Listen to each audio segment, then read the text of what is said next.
Quand on pense aux plus anciennes et prestigieuses universités du monde, on imagine tout de suite Oxford, Cambridge, Bologne ou la Sorbonne. Mais si je vous disais que bien avant l'Europe, l'Algérie abritait des centres de savoir qui illuminaient le monde entier, c'est une page fascinante de l'histoire, largement oubliée, que nous allons redécouvrir ensemble aujourd'hui. Préparez-vous à être surpris. Dès le IXe siècle, alors que l'Europe entrait dans ce qu'on appelle l'âge sombre, l'Algérie brillait de mille feux.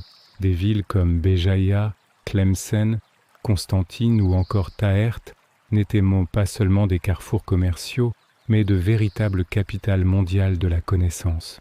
Imaginez des cités vibrantes où les plus grands esprits de l'époque, venus d'Afrique, d'Europe et d'Orient, se rencontraient pour échanger, débattre et repousser les limites du savoir. Prenons l'exemple de Béjaïa. Cette ville côtière que beaucoup connaissent pour ses paysages magnifiques était au Moyen Âge l'un des plus grands pôles universitaires du monde. Des milliers d'étudiants s'y pressaient pour étudier les mathématiques, l'astronomie, la médecine, la philosophie. Les bibliothèques de Béjaïa étaient légendaires. On dit qu'elles renfermaient des centaines de milliers de manuscrits précieux, des trésors de la pensée grecque, perse, indienne et andalouse. C'est ici, à Béjaïa, qu'un jeune marchand italien du nom de Leonardo Fibonacci a découvert un système de chiffres révolutionnaire. Les chiffres que nous appelons aujourd'hui arabes et le concept du zéro. En les introduisant en Europe, il a tout simplement posé les bases des mathématiques modernes. Pensez-y une seconde. Chaque fois que vous faites un calcul, une partie de cette histoire vient de Béjaïa. Ce n'est pas juste un détail, c'est une connexion directe entre le passé algérien et notre quotidien. Mais Béjaïa n'était pas une exception. Plus à l'ouest, la majestueuse Tlemcen était un autre phare intellectuel. Capitale des Zianides, elle rayonnait sur tout le Maghreb. Ses madrasas, ses universités formaient les élites politiques, religieuses et scientifiques de la région.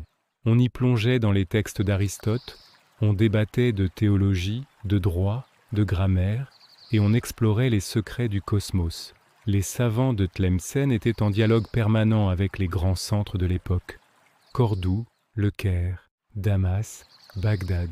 Tlemcen était une plaque tournante de la connaissance, un lieu où les idées voyageaient aussi librement que les caravanes chargées d'épices et de soie. Et que dire de Constantine, la ville des ponts suspendus? Au Moyen Âge, elle était surtout connue comme une capitale de la médecine. Ces écoles formaient des médecins dont la réputation dépassait largement les frontières. Bien avant les avancées européennes, on y pratiquait des chirurgies complexes, comme des opérations des yeux. On maîtrisait l'art des sutures, l'utilisation des plantes médicinales, et on abordait le corps humain avec une rigueur scientifique étonnante. Les hôpitaux de Constantine, les bimaristans, étaient des modèles du genre. Ce n'étaient pas de simples hospices, mais de véritables centres de soins où chaque patient recevait des médicaments, une nourriture adaptée et un suivi médical personnalisé. Une vision incroyablement moderne de la santé, en plein Moyen Âge. N'oublions pas Taert, la capitale du royaume rostémide. C'était une ville unique, un havre de tolérance intellectuelle, où des penseurs de différentes confessions pouvaient débattre en toute liberté.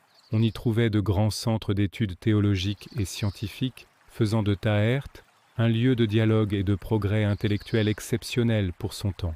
Comment fonctionnaient ces universités? Leur modèle était étonnamment moderne. L'enseignement était souvent gratuit et ouvert à tous. Les débats publics étaient encouragés, les bibliothèques étaient accessibles et il existait même des systèmes de bourses pour aider les étudiants les plus modestes.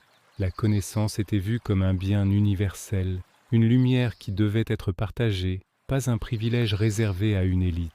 Pendant ce temps, en Europe, une grande partie du savoir antique gréco-romain avait été perdue après la chute de l'Empire romain. C'est en grande partie grâce aux savants du monde arabo-musulman, et notamment à ceux d'Algérie, que cet héritage a été non seulement sauvegardé, mais aussi enrichi, commenté et développé. Les mathématiques, l'astronomie, la médecine, la chimie, la philosophie, toutes ces disciplines ont été transmises à l'Occident via des centres comme Béjaïa et Tlemcen, mais aussi via l'Andalousie et la Sicile. Cette transmission massive de connaissances a été le carburant de la Renaissance européenne. Sans l'algèbre de Béjaïa, sans la médecine de Constantine, sans la philosophie étudiée à Tlemcen, le monde dans lequel nous vivons aujourd'hui ne serait pas le même. Les fondations de notre science moderne doivent énormément à ces géants oubliés de l'histoire algérienne.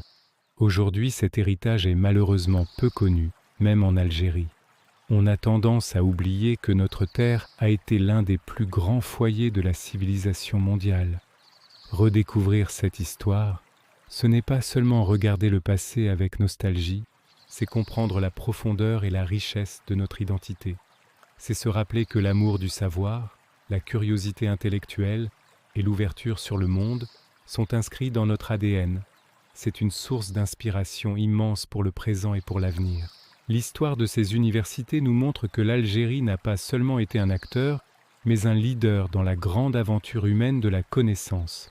C'est un héritage dont nous pouvons tous être fiers et qui mérite d'être raconté au monde entier. Merci d'avoir fait ce voyage dans le temps avec moi.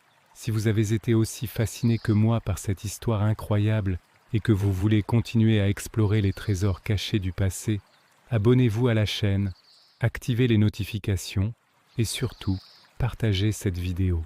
Notre histoire est un trésor et il est temps de le partager. À très bientôt pour une nouvelle découverte.